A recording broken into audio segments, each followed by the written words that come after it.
नमस्कार दोस्तों, स्वागत है आपका एक बार फिर से। आज हम बात कर रहे होंगे बीएससी बीएड फर्स्ट ईयर के सेकंड यूनिट की बात कर रहे होंगे। फर्स्ट यूनिट के क्वेश्चन मैंने पहले डाल दिए थे और जो ए सेक्शन के क्वेश्चन हैं उन लोगों की मैंने आंसर बताने की कोशिश भी की थी। यही हो सकता है क्योंकि बी और सी का पूरा डेरिवेशन तो पॉसिबल है नहीं, आप ही को पता है। आप लोग बुक से देखिए अच्छे से, आप लोगों को आराम से मिल जाएंगे, ऐसा कुछ नहीं है कि मिलेगा नहीं। तो आप लोगों की तैयारी बहुत अच्छे से चल रही होगी। आज हम बात कर रहे होंगे सेकंड यूनिट की। तो आप लोगों को करना यही है कि वीडियो देखिए और साथ में अपने पेज पर किसी एक जगह अलग से आप लोगों को इन क्वेश्चन को लिख लीजिए, और फिर ताकि आप लोगों को बार बार डिस्टर्ब ना हो। एक जगह लिखिए, कम से कम ये जो क्वेश्चन है इनके आंसर आप लोगों को बहुत अच्छे से याद होने चाहिए। और यकीन मानिए ज्यादा से ज्यादा मैक्सिमम नंबर ऑफ क्वेश्चन आप लोगों को same to same as it is exam में मिलेंगे। बताया भी था, मैं एक बार फिर से रिपीट कर देता हूं कि एक यूनिट में आप लोगों के 3 सेक्शन होंगे। पेपर आप लोगों का जो आएगा, जो पेपर होगा उसमें आप लोगों के 3 सेक्शन मिलेंगे। ए सेक्शन जो होगा इसमें 10 क्वेश्चन आएंगे और 5 यूनिट से होते हैं, तो एक यूनिट से आप लोगों को 2 क्वेश्चन मिलेंगे। मैं यूनिट के अकॉर्डिंग डाल रहा हूं, तो 2 से 3 क्वेश्चन ये डालने की कोशिश कर रहे हैं हम लोग।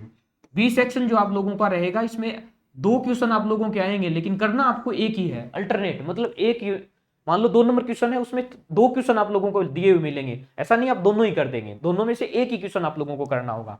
और सी सेक्शन जो आपका होगा, उस सी सेक्शन में आप लोगों के 5 क्वेश्चन मिल रहे होंगे। टोटल कितने हो जाएंगे 5 यूनिट से? बी सेक्शन की बात कर रहा हूं, तो 2 क्वेश्चन आएंगे तो टोटल 10 हो जाएंगे। आप लोगों को 5 ही करने हैं। उसी सेक्शन में आप लोगों को 5 मिलेंगे, उस 5 में से आप लोगों को कोई भी 3 क्वेश्चन करने हैं। इसमें कोई अनिवार्य नहीं आप लोगों को फर्स्ट यूनिट का करना होगा, सेकंड यूनिट का करना, ऐसा कुछ नहीं। 5 में से कोई भी 3 जो आप लोगों को बहुत अच्छे से आते होंगे उनको करना होगा। एक यूनिट की बात आएगी तो वही हो गई, प्रत्येक यूनिट से ए सेक्शन में 2 क्वेश्चन मिलेंगे मिलेंगे यहाँ बी सेक्शन में भी 2, लेकिन करना आपको एक ही है। और यहाँ आप 5 में से कोई भी 3 क्वेश्चन कर सकते हैं, जो यूनिट आपकी बहुत अच्छे से तैयार है। इसका मतलब आपको ये समझ में आ गया होगा कि 3 क्वेश्चन जो आप लोगों को बड़े वाले करने हैं, वो बहुत अच्छे से 3 ऐसी यूनिट आप लोग डिसाइड कर लीजिए जो आपको अच्छी आती है, अच्छे से तैयार है। और मैं बताता भी जाऊंगा कि ये क्वेश्चन आप लोग बिल्कुल, तो मैं 5 से 6 क्वेश्चन आपके सी सेक्शन में डालूंगा। यकीन मानिए उन 5 से 6 में से आपके तीनों के तीनों क्वेश्चन मिल जाएंगे।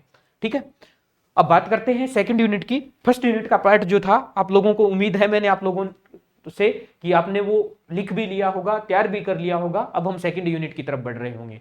चलिए सेक्शन ए जो है उसकी बात करते हैं। सेक्शन ए में पहला क्वेश्चन है, इसमें केपलर नियम क्या है। रोटेशन जो होती है आप लोगों को पता है, उसमें केपलर के 3 नियम होंगे। पहला नियम क्या होता है कि जो ग्रह होते हैं, ग्रह के लिए आता है गुरुत्वाकर्षण बल से रिलेटेड जो पार्ट है आपका केंद्रीय बल, उसमें ये क्वेश्चन है। तो पहला क्या होता है केपलर नियम? केपलर नियम ये रहेगा कि जो ग्रह होते हैं वो सूर्य के चारों ओर दीर्घवृत्ताकार कक्षा में गति करते हैं।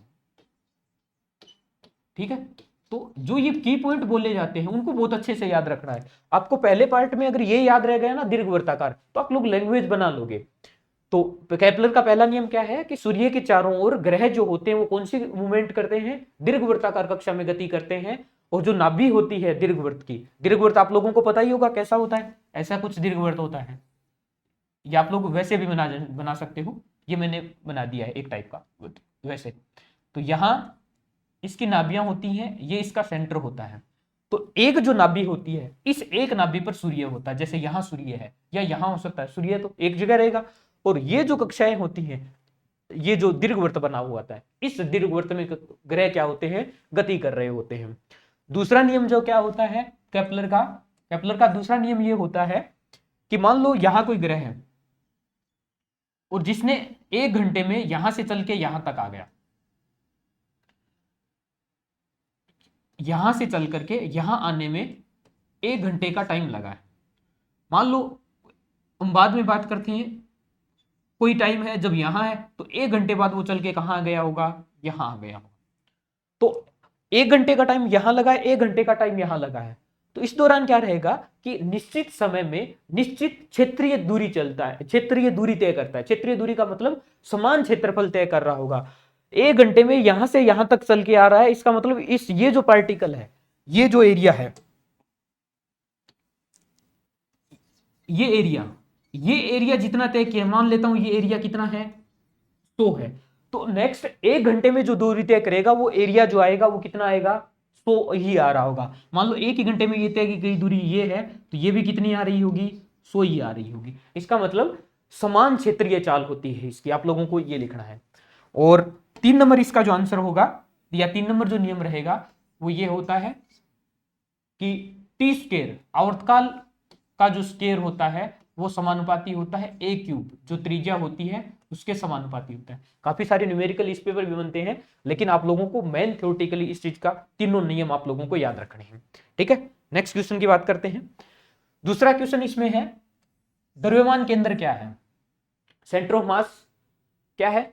तो सेंटर ऑफ मास को आप ऐसे लिख सकते हो कि किसी भी पार्टिकल का या किसी भी जो पिंड रहता है उसका जो संपूर्ण द्रव्यमान गति, जो रोटेशन होती है या स्थानांतरित गति हो रही होगी, गति के लिए संपूर्ण द्रव्यमान जहां केंद्रित माना जा सकता है वो क्या कहलाता है, उसका सेंटर ऑफ मास कहलाता है। केंद्रीय बल के लिए अभिगणित पूछे इसने, मान लो कोई पार्टिकल है वो केंद्रीय गति कर रहा होता है, तो उसके लिए कंडीशन क्या जरूरी है वो चीज पूछी गई है। तो आपको इसमें कंडीशन ये याद रखना है कि इसके सेंटर से निकलने वाली, मतलब ये बिंदु है जैसे मान लो, और ये केंद्रीय बल के अकॉर्डिंग गति कर रहा होगा, तो इसकी क्रिया रेखा जो होती है वो हमेशा एक निश्चित बिंदु से गुजर रही होती है। तो आप लोगों को कंडीशन क्या लिखनी है कि केंद्रीय बल के लिए अनिवार्य ये रहेगा कि उसकी जो क्रिया रेखा होती है वो हमेशा एक निश्चित बिंदु से पास हो रही होती है। ये इसका अभिग्रहित है या डेफिनेशन से रिलेटेड पूछी जाती है। नेक्स्ट क्वेश्चन इसमें है रॉकेट सिद्धांत क्या है, इस पर पूछा गया है। तो रॉकेट सिद्धांत, मान लो ये रॉकेट है और इसको प्रेक्षित किया जाता है, जब छोड़ा जाता है तो यहां पर इसमें जो द्रव्यमान भरा होता है, जो ईंधन भरा होता है वो जलेगा और जल के बाहर की तरफ निकल रहा होता है, जैसे धुआं निकलेगा।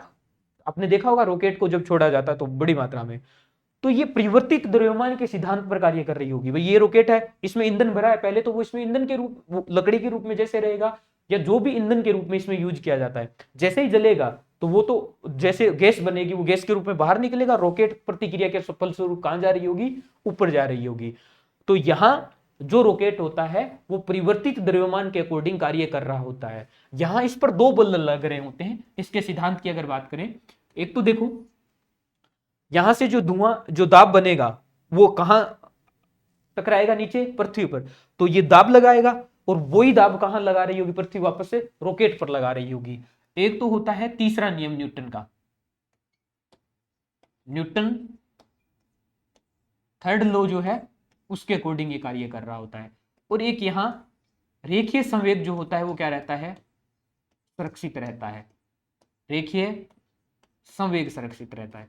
तो ये दो चीजें यहां पर कार्य कर रही होती है अगर आप लोगों से रॉकेट के पास। तो ये 4 क्वेश्चन आप लोगों को बहुत अच्छे से याद कर लेना है इस यूनिट में।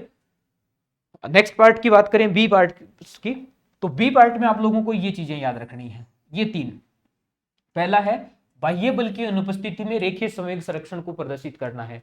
ये फर्स्ट यूनिट में भी मैंने आप लोगों को समझाया था कि रेखीय संवेग संरक्षण के लिए जो कंडीशन होगी वो ये होनी चाहिए कि एफ एक्सटर्नल की जो वैल्यू होती है वो कितनी होनी चाहिए, लगने वाले बाह्य बल का जो मान होगा वो कितना होना चाहिए, इसमें 0 के बराबर होना चाहिए। तो यहां से एफ एक्सटर्नल है तो इसको ऐसे लिख सकते हो, एम ए एक्सटर्नल द्रव्यमान इंटू त्वरण के रूप में लिख सकते हो, और त्वरण का हम डेरिवेशन करके लिखेंगे तो ये आ जाएगा एम वी, जो आना चाहिए वो क्या जाना चाहिए, कांस्टेंट आ जाए। ठीक है, इसको उल्टा भी सोच सकते हो, एम वी अगर कांस्टेंट है, v अगर कांस्टेंट है तो उसका अवकलन करेंगे तो त्वरण कितना हो जाएगा, 0 के बराबर हो जाएगा। तो m इंटू वी संवेग के बराबर होता है। अगर किसी का संवेग संरक्षण है तो उसके लिए ये जरूरी रहेगा। तो रेखीय संवेग संरक्षण का आप लोगों से जहां से भी पूछा जाता है तो पहली कंडीशन आपको यही याद होनी चाहिए कि बाह्य बल का मान क्या होना चाहिए, उसके लिए 0 होना चाहिए। नेक्स्ट, गुरुत्वीय विभव के लिए गाउस एवं पावासो नियम पूछा है आप लोगों को। देखो मैं आप लोगों को इसमें सिंपल सी बात बता देता हूं कि दोनों का जो आंसर आता है वो आता है 4 पाई रो इंटू जी, ये मान होता है।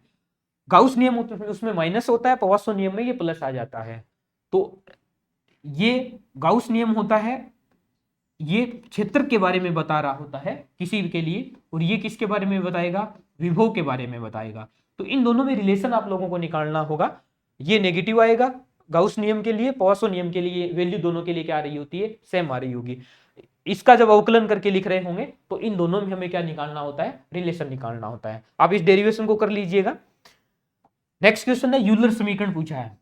जो मुख्य एक्सिस होती है उसके अकॉर्डिंग हमें यूलर के लिए तीनों एक्सिस के अकॉर्डिंग एक्स वाई और जेड जो रोटेशन के अकॉर्डिंग होती है, तीनों रोटेशन के अकॉर्डिंग जो समीकरण आती है उन्हीं को क्या बोला जाता है, यूलर इक्वेशन बोला जाता है। तो ये बी सेक्शन का पार्ट है। नेक्स्ट देखिए सी का इसमें से क्वेश्चन है, ये पूछा है ठोस गोले के लिए गुरुत्वीय विभव की स्वतः स्थितिज ऊर्जा पूछा है। स्वतः स्थितिज ऊर्जा के बारे में पूछा है क्या होगी, और गुरुत्वीय विभव भी है इसमें। तो इन दोनों का डेरिवेशन होता है, पूरा आप लोगों को निकालना है। ठोस गोला लेना है, गोले की सतह के अंदर, सतह के ऊपर, सतह के बाहर, तीनों जगह पर अलग अलग केस लेके हमें निकालने होंगे। और ये भी याद रखना कि जो मैक्सिमम वैल्यू होगी वो हमेशा कहां मिलती है, सतह पर मिल रही होती है।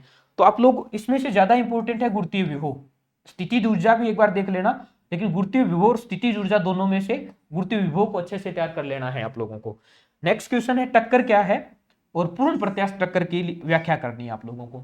तो देखो टक्कर, जो कोई भी दो पार्टिकल आपस में टकरा रहे होते हैं तो टक्कर के बाद जो सिस्टम होता है, जैसे दोनों कौन सा किस वेग से गति कर रहा होगा, आपस में दोनों चिपक जाते हैं या दोनों के टुकड़े हो जाते हैं, उसके आधार पर टक्कर के अलग अलग प्रकार होते हैं। उसमें से आप लोगों से पूछा है पूर्ण प्रत्यास्थ टक्कर के बारे में। ठीक है, मेनली जो होती है टक्कर, उनमें आप लोगों को रेखीय संवेग संरक्षण और गतिज ऊर्जा संरक्षण नियम लगाना होता है, क्योंकि कुल ऊर्जा संरक्षण हमेशा रहती है, चाहे पार्टिकल कितनी भी बार टक्कर करे, कुल ऊर्जा हमेशा उसकी दोनों पार्टिकल की क्या रहती है, संरक्षित रहती है। तो कौन से पार्ट में आप लोगों को गतिज ऊर्जा संरक्षण करवाना है, कौन से में रेखीय संवेग संरक्षण करवाना है, वो चीज थोड़ी सी अच्छे से देख लेना। बस वही डेरिवेशन है, अलग से कुछ नहीं, एक से वैल्यू निकालनी है, दूसरे में रखनी है। तो ये आपकी यूनिट नंबर थी 2, बीएससी बीएड फर्स्ट ईयर की यूनिट नंबर 2 पेपर फर्स्ट की है। तो आप लोगों को बहुत अच्छे से ये तैयार करने हैं, साथ के साथ करते हुए चले। लास्ट में बिल्कुल मैं एक अलग से मॉडल पेपर भी डालूंगा, उनको भी करना है। इतना काम जितना साथ के साथ अगर आप कर रहे हो तो बहुत अच्छे से आप लोग करके आ रहे होंगे एग्जाम में, इतना यकीन रखिएगा खुद पर। बाकी जो चीजें हैं उसके साथ नेक्स्ट वीडियो में मिलेंगे। आप ज्यादा से ज्यादा संख्या में जुड़िए और ज्यादा से ज्यादा लोगों तक इन चीजों को शेयर कीजिए, और आप अपनी तैयारी को बहुत अच्छे से इस चीज को लेकर के चलना है। आपको क्वेश्चन सेम टू सेम मिलेंगे, इतना यकीन रख के आप लोग इन चीजों को तैयार कर लिए, पेपर में आप सेम चीजें देख रहे होंगे। ठीक है, तब तक के लिए अपने बहुत अच्छे से रहिए, बहुत अच्छे से तैयारी कीजिए और अपने स्वास्थ्य का ध्यान रखिए। ठीक है, जय हिंद, धन्यवाद।